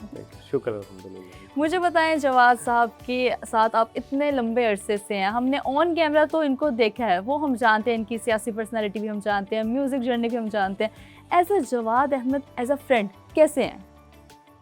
एज अ फ्रेंड बहुत अच्छे हैं, क्योंकि कहते हैं ना, अगर किसी का पता करना हो तो उसके साथ जो लोग काम करते हैं उनसे पूछा जाता है। उसके साथ सफ़र करें, उसके साथ खाए पिए, तब आपको उस इंसान का पता लगता है। बिल्कुल। तो 26 साल हो गए हैं जी मुझे, और बिल्कुल सादा तबीयत। अच्छा। और जो ये बातें आज कर रहे हैं सियासत में, ये हम तब से सुनते आ रहे हैं इनसे। अच्छा। कि ये इस तरह है, ये चीज़ें ऐसे हैं, और बहुत सादा इनको पाया मैंने। अच्छा। और मुझे 26 साल में मुझे कोई शिकायत नहीं है इनकी तरफ से। इनको पता नहीं है कि नहीं, मुझे जो है मैं बहुत खुश, मेरा बहुत अच्छा टाइम गुजरा। नहीं, दोस्तों में कभी कभी बहस हो ही जाती है ना, कभी डिसएग्रीमेंट हो जाते कभी हैं। नहीं, कभी भी नहीं। ऐसा मौका ही नहीं आया। अच्छा। जवाद भाई ने कभी ऐसा मौका, मैं और भी हमारी टीम थी, बहुत सारे लोग थे, हम 6-7 लोग थे, किसी के साथ कभी इसी तरह। और बल्कि शोबिज़ में भी लोग बहुत तारीफ करते थे कि बहुत सारे सिंगर्स हैं, लेकिन जवाद भाई की बहुत तारीफ की जाती है। अच्छा, आप लोग दोस्त हैं इतने अरसे से, तो आप लोगों ने साथ खाया पिया भी, ट्रैवल भी किया होगा, कोई आज तक का आपका यादगार किस्सा? यादगार किस्सा तो नहीं है, यही है कि हम ट्रैवल, एक हमारी एक याद है कि हमने एक दिन के लिए भी ट्रैवल किया हुआ अमेरिका में। हम यहाँ से टूर पे अमेरिका गए। अच्छा। और वहाँ से पाकिस्तान आए सिर्फ एक दिन के लिए। एक शो किया, शो करते फिर दोबारा वापस अमेरिका टूर कंटिन्यू किया। और जवाद भाई के साथ जो मैंने बहुत सारे सॉन्ग्स इनके थे जो मैंने किए, और मेहंदी गाने में मैंने म्यूज़िक जो है उसमें एज अ म्यूजिशियन मैंने काम किया। अच्छा, मतलब उस गाने में आप भी मौजूद थे? जी जी, बल्कि उसमें एक मजे की बात यह है कि जो उसमें वो जो लाइन थी ना, आई मेहंदी की ये रात, हाँ। तो उसमें हमारे फीमेल्स भी थी जो ये लाइन गा रही थी। तो उसमें हम 2 लोग थे, एक मैं और एक हमारा एक और दोस्त है वकास, तो हम भी फीमेल की वॉइस में क्वायर कर रहे थे उनके साथ ही। ये बड़ी एक मजे की बात। अच्छा, आप भी सिंगर है, जवाद साहब भी सिंगर है। मैं कहती हूँ आज आप दोनों दोस्त बैठ तो गए, थोड़ी सी महफिल जमा लेते हैं। जी, कोई जी, एक बिल्कुल। गाना जो आप दोनों सुनाए हमें। हारमोनियम है, अगर आप कहें तो मैं प्ले कर सकता हूँ जवाब भाई। ऐसे कर लेते हैं, आप गा लें, आप हारमोनियम प्ले कर लें फिर। अच्छा, अब हारमोनियम तो आ चुका है, तो गाना सुना दे फिर आप लोग। जी। दिन तेरे क्या है जीना, बिन तेरे क्या है जीना, मेरे दिल की रानी तुम, मेरी खुशियों का मौसम, मेरे ख्वाबों की ताबीर, मेरे सपनों की तस्वीर, बिन तेरे कैसी यार, वो जीत हो या हार, तेरे संग है सब कुछ, तू ना हो तो बेकार, दिन तेरे क्या है जीना, पर तुम जीतो या हारो सुनो, हमें तुमसे प्यार है, हमें तुमसे प्यार है, हमें तुमसे प्यार है। ਉੱਚੇ ਮਜਾਜਾਂ ਵਾਲੀ ਆਖ ਗਈ, ਤੇਥੋਂ ਇਹ ਕੁੜੇ ਅੱਜ ਹਾਰ ਗਈ, ਤੇਰੀ ਸੌ ਢੋਲਾ ਮਰ ਜਾਵਾਂਗੀ ਮੈਂ ਜੇ ਤੇਰੀ ਮੇਰੀ ਗੱਲ ਨਾ ਬਣੀ। ਆਜਾ ਹੁਣ ਢੋਲਣਾ ਮੇਰਾ ਦਿਲ ਤੋੜਨਾ, ਨਿਤ ਮਰ ਜਾਗੀ ਤੇਰੇ ਬਿਨਾ, ਸਾਡਾ ਕਲਿਆਂ ਜੀ ਲੱਗਦਾ ਈ ਨਾ ਢੋਲਣਾ, ਅਸਾਂ ਜੀਣਾ ਨੀ ਤੇਰੇ बिना ढोलना ढोलना। मेरा हाथ तू ना छोड़ी, मुझे अकेला तू ना छोड़ी, तू जो मेरे साथ मौला, फिर चाहे कुछ हो मौला, तू जो मेरे साथ मौला, फिर चाहे कुछ हो मौला, सच्चल साईं मेरा, अल्लाह मेरे दिल के अंदर, मैं मोमिन हक कलंदर, अल्लाह मेरे दिल के अंदर, मैं मोमिन हक कलंदर। रहे ना रहे ये जीवन कभी, बनी ये रहे दोस्ती, है तेरी कसम ओ यारा मेरे, जुदा हम ना होंगे कभी, हमेशा रहे तू साथी मेरा, ये बंधन रहे यूं सदा, ये ताकत तेरी, ये कुव्वत तेरी, बड़े है मेरी ये दुआ, ओ मेरे यार तू मेरा प्यार, सदा रहे तू सलामत, तेरी मेरी ये दोस्ती ही रहे ता कयामत। ओ ओ ओ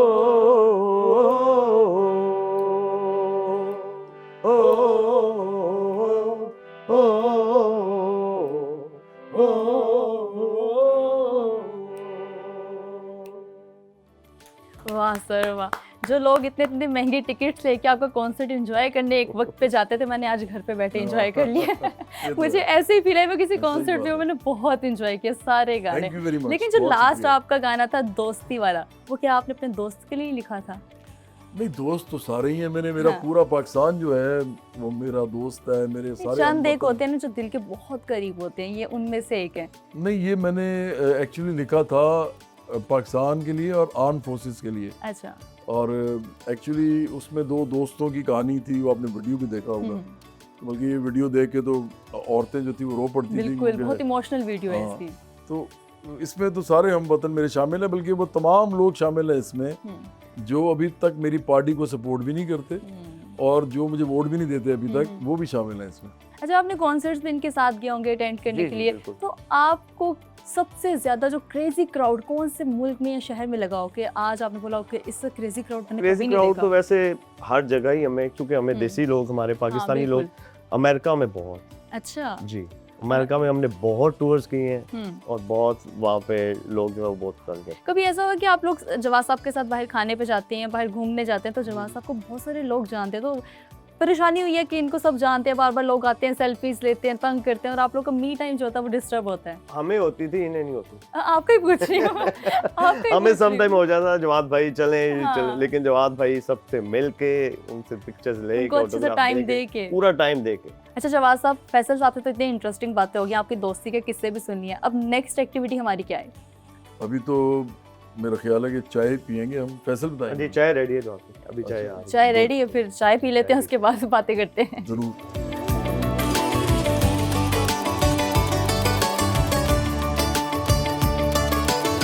अच्छा जवाद साहब, आप बताएं आपको क्या लगता है पाकिस्तानी यूथ, जेन ज़ी स्पेशली, आपको लगता है ये डायरेक्शनलेस है? डेफिनेटली है। ऊपर से इमरान खान ने जो शऊर दिया ना इनको, वो सिर्फ ये दिया है कि जब मैं जेल में जाऊं तो बाहर निकल आओ। फिर ये दिया है कि आप सिर्फ और सिर्फ आर्मी के खिलाफ बोलो। अच्छा। फिर ये कि आप ये कहो कि जी नवाज शरीफ और आसिफ जरदारी चोर हैं। असल शऊर जो है ना वो ये है कि आप लोगों को ये कहें कि इधर एक अमीर तबका है जिसके खिलाफ आम लोगों ने खड़े होना है, ताकि वो इनको निकाल के पार्लियामेंट से खुद बैठ सकें और अपने लिए इस मुल्क को चला सकें। इमरान खान ने ये शऊर कभी नहीं दिया। जब तक ये नहीं मिलेगा लोगों को, तो लोगों के अंदर शऊर नहीं आएगा तो डायरेक्शनलेस रहेंगे। और मैं एक बात बताना चाहूँगा जेन ज़ी को कि अगर आपने ये देखना है कि बराबरी पार्टी क्या है या जवाद अहमद क्या है, हाँ जी। तो जेहन में रखेंगे ज़ुरान ममदानी जो है वो भी मेयर का इलेक्शन जीते हैं न्यूयॉर्क में, और वो बाएं बाजू के आदमी हैं और वो अपने आप को डेमोक्रेटिक सोशलिस्ट कहते हैं। मैं वाहिद आदमी हूँ जो पूरे मुल्क में जाना जाता है, जिसकी पार्टी पूरी पाकिस्तान के अंदर इसका नाम बन रहा है, और मैं सोशलिस्ट हूँ।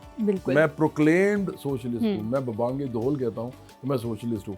तो अगर आप ज़ुरान ममदानी को सिर्फ मुसलमान होने की वजह से हर तरफ बता रहे थे कि जी एक मुसलमान जीत गया, तो ज़हन में रखें वो सोशलिस्ट है इसलिए जीता है, मुसलमान होने की वजह से नहीं जीता, उनके काम की वजह से वो जीते हैं। तो इसलिए तमाम जेन ज़ी हमारी तरफ देखे, जवाद अहमद की तरफ देखे, क्योंकि मैं सोशलिस्ट हूँ, उसी तरह इस तरह ज़ुरान ममदानी सोशलिस्ट है। ये आपने कॉन्सर्ट की कुर्बानी, म्यूजिक की कुर्बानी सिर्फ सियासत के लिए दी है?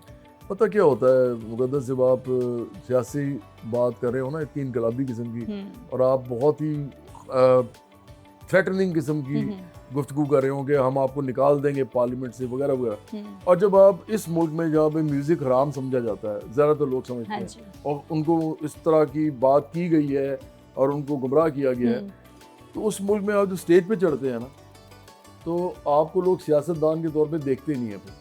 वो फिर ये देखते हैं यार, क्योंकि सियासत एक सीरियस काम है। हाँ, और नहीं, अगर आप इंग्लैंड अमेरिका में हो और आप सिंगर भी हो और सियासत भी कर रहे हो, तो मेरा कोई फर्क नहीं पड़ता। लेकिन जैसे आपने देखा होगा यूक्रेन में एक कॉमेडियन है, वो बन गया है, उनका सदर बन गया। बिल्कुल। इसी तरह अभी भारत में एक आदमी है, उसका नाम है विजय। अच्छा। विजय जो है वो अपनी तमिलनाडु में बिल्कुल तमिल चीफ मिनिस्टर बन गया। मूवीज भी करते हैं वो। पाकिस्तान में ये मुश्किल है, क्योंकि पाकिस्तान में म्यूजिक, आर्ट, फिल्म, ड्रामा इसको खिलाफ मजहब समझा जाता है। तो यहाँ पे फिर कॉन्सर्ट्स बार बार करना, स्टेज पे चढ़ना, हाँ गाने बनाने में कोई मसला नहीं है मुझे, लेकिन स्टेज पे चढ़ने से मुझे नुकसान होता है। मैंने जब तक स्टेज छोड़ा नहीं ना, उस वक्त तक मेरी सियासत जो है वो सही तरह नहीं ऑर्गेनाइज हुई। ये मेरा अपना आपको पर्सनल तजर्बा बता रहा हूँ, तो आपको कुछ चीज़ें छोड़नी पड़ती हैं अभी। सर, हमने आपकी ज़िंदगी से रिलेटेड इतनी बातें कर ली हैं, हमने सियासी ज़िंदगी भी आपकी जान ली है, म्यूज़िक वाली जो आपकी जर्नी थी वो भी हमने इतनी बातें कर ली हैं उसके ऊपर भी। अब मेरे ख्याल से लाइटर क्वेश्चंस हो जाए, कुछ सेगमेंट्स हैं जिसके अंदर रैपिड फायर भी हैं, मैंने आपसे सवाल करने, आपने बस क्विकली जवाब देने हैं उनके। शॉपिंग कहाँ पसंद है करनी? अमेरिका में और इंग्लैंड में और इंडिया में, क्योंकि पाकिस्तान में तो वैसे ही बड़ा मुश्किल काम है शॉपिंग करना मेरे लिए। घूमने फिरने के लिए पसंदीदा जगह कौन सी आपकी? मेरा ख्याल है अमेरिका से बेहतर दुनिया में कोई जगह नहीं है। अगर आपने इंसानी अजमत देखनी है ना, जो उन्होंने जिस तरह की दुनिया खड़ी की है, तो वो आपको अमेरिका में मिलेगी। ये एक अलग बात है कि अमेरिका के अंदर भी बहुत से मसाइल हैं जो कि हल होने चाहिए। ओके, ड्रामा, फिल्में, सीजन्स, म्यूजिक, स्पोर्ट्स, क्रिकेट या फुटबॉल, इसमें से आपको कोई एक चीज चूज करनी है। मौसीकी। मौसीकी। हाँ जी। अच्छा, फेवरेट फूड आपका कौन सा है? फेवरेट फूड मेरा है बीफ पुलाव या मटन पुलाव और साथ आलू गोश्त मटन वाला। ओके, आलू गोश्त मटन वाला, नाइस। अच्छा, अब रैपिड फायर है, ये मैंने आपको कुछ फेवरेट्स पूछ लिए हैं, अब रैपिड फायर। गाना लिखना आसान है या सियासत पर राय देना? गाना लिखना ज़्यादा मुश्किल है। अच्छा। मतलब सियासत पर राय देना, अब तो हर एरा गैरा रफ्तू खैरा उसने कोई पढ़ा है सियासत के बारे में, नहीं पढ़ा। मेरे तो वालिदैन प्रोफेसर थे ना पॉलिटिकल साइंस के, इधर हर बंदा खुद पॉलिटिकल साइंस का प्रोफेसर बना हुआ है। अच्छा, तो सियासत पर राय देना सबसे आसान काम है इस वक्त। एक लफ्ज पाकिस्तान के लिए। पाकिस्तान जिंदाबाद। अरे, पसंदीदा पाकिस्तानी शहर? मेरा ख्याल है लाहौर। लाहौर। हाँ। अच्छा, स्टेज शो या पॉडकास्ट? पॉडकास्ट। इतना सोच के। पॉडकास्ट। पॉडकास्ट। अच्छा, एक्चुअली मैं सही बताऊं ये दोनों एक जैसे हैं, क्योंकि जो शो होता है ना उसके अंदर जो एनर्जी होती है, हाँ। लोग आपके साथ जिस तरह कनेक्ट करते हैं। बिल्कुल। चाय या कॉफी? चाय। चाय। मोहब्बत पहले या कैरियर पहले? मोहब्बत। मोहब्बत। अच्छा, सबसे एक सेकंड मैं एक्सप्लेन कर दूं, क्योंकि मोहब्बत जिंदगी में ना हो तो करियर भी नहीं हो सकता। अच्छा, सबसे ओवररेटेड सिंगर कौन से हैं? ओवररेटेड मैं नहीं बताना चाह रहा, लेकिन कोई है? मैं खुद ही हूँगा। नहीं, ऐसा तो नहीं है। अच्छा, अंडररेटेड कौन से हैं? अंडररेटेड बहुत सारे हैं, जैसे नबील शौकत, इसी तरह मैं तो ये कहूँगा मेरे साथ जो फैसल है वो अमानत अली अंडररेटेड है। अमानत अली। इसी तरह मतलब जो सीखे हुए लोग हैं, जावेद बशीर अंडररेटेड है, बहुत ही बड़ा सिंगर। अच्छा जवाद साहब, अगर आपको एक दिन के लिए वजीर आज़म बना दिया जाए तो सबसे पहला काम आप क्या करेंगे? मैं वजीर आज़म बनना ही नहीं चाहूँगा पाकिस्तान का। वो क्यों? क्योंकि मैं तो एंजॉय कर चुका हूँ लाइफ, मैंने बड़ा कुछ अचीव कर लिया है। तो जो लोग मेरी पार्टी में आएंगे, आम लोग होंगे, उनको वजीर आज़म बनना चाहिए और उन्हीं में से कोई बनेगा। एक ऐसी आदत आपकी जो आप चाहें कि मैं अपने आप में चेंज करूं, ये बेहतर हो सकती है मेरे अंदर? गुस्सा मैंने काफ़ी कंट्रोल किया अपना, लेकिन वो जवानी के ज़माने से चूँकि एक मामला है मेरा कि मुझसे ना बदतमीज़ी बर्दाश्त नहीं होती है, क्योंकि मैं खुद भी नहीं करता किसी के साथ, और मैं गालम गलोच तो बिल्कुल बर्दाश्त नहीं करता। फोश गाली तो मैं आप ये समझेंगे वो बंदा अगर मतलब वो बचना ही पड़ता है उसको मेरे से। तो वो गुस्सा जो है ना, मेरा ख्याल है कि वो मैंने कंट्रोल तो काफ़ी किया है, और भी हो जाएगा तो अच्छा है। अच्छा ठीक है। अच्छा, एक कोई ऐसा गाना जो आप कहते हैं कि काश ये गाना मैंने लिखा होता? तेरे बिना जिंदगी से कोई शिकवा तो नहीं, मेरा ख्याल है गुलजार साहब का गाना है। अच्छा। मुझे बहुत अच्छा लगता है। एक और है, हजार राहें मुड़ के देखी कहीं से कोई सदा ना आई, मुझे बड़ा अच्छा लगता है। अच्छा, अगर आपको अपनी जिंदगी के किसी एक फैसले को अंडू करना हो तो वो कौन सा फैसला होगा? मैंने ना म्यूजिक कम कर दिया था 2004 या 5 के बाद, मैंने गाने बनाने तकरीबन ख़त्म ही कर दिए थे या बहुत कम कर दिए थे। तो मेरा ख्याल है कि मैं दोबारा 2004-5 आए अगर, तो मैं गाने नहीं बनाने छोड़ूंगा और आवाम के अंदर रहूंगा उसी तरह। सियासत मैंने देखा है कि उसके अंदर ज़रूरी होता है कि आवाम के अंदर रहे, तो म्यूज़िक के थ्रू तो मैं हर वक्त रह सकता था, तो शायद वो मुझे नहीं करना चाहिए था। अच्छा सर, मेरे पास कुछ पर्सनालिटीज़ हैं, मैं उनके नाम लूँगी, आपने उनके लिए एक लफ्ज़ बोलना है, ठीक है? 1 वर्ड फॉर नवाज शरीफ। सरमायादार। ओके। बिलावल भुट्टो। जागीरदार। मरियम नवाज। सरमायादार की बेटी। आसफा भुट्टो जरदारी। जागीरदार की बेटी। ख्वाजा आसिफ। दौलतमंद सियासतदान। मरियम औरंगजेब। मैं उनके बारे में को क्या, मैं ये पास कोई लफ्ज़ ही उनके लिए नहीं, इसलिए कि वो मैं मिडिल क्लास के लोग जो होते हैं ना, जो अमीर लोगों के साथ मुंसलिक होते हैं, तो वैसे तो मैं उनको पसंद नहीं करता। अच्छा। लेकिन वो अच्छी खातून है, मेरे साथ उनका मुझे इज्जत देती हैं, तो मैं उनके बारे में कोई बात नहीं करना चाहता। सुहेल अफरीदी। बेवकूफ़, जाहिल। इमरान खान। फ्रॉडी है।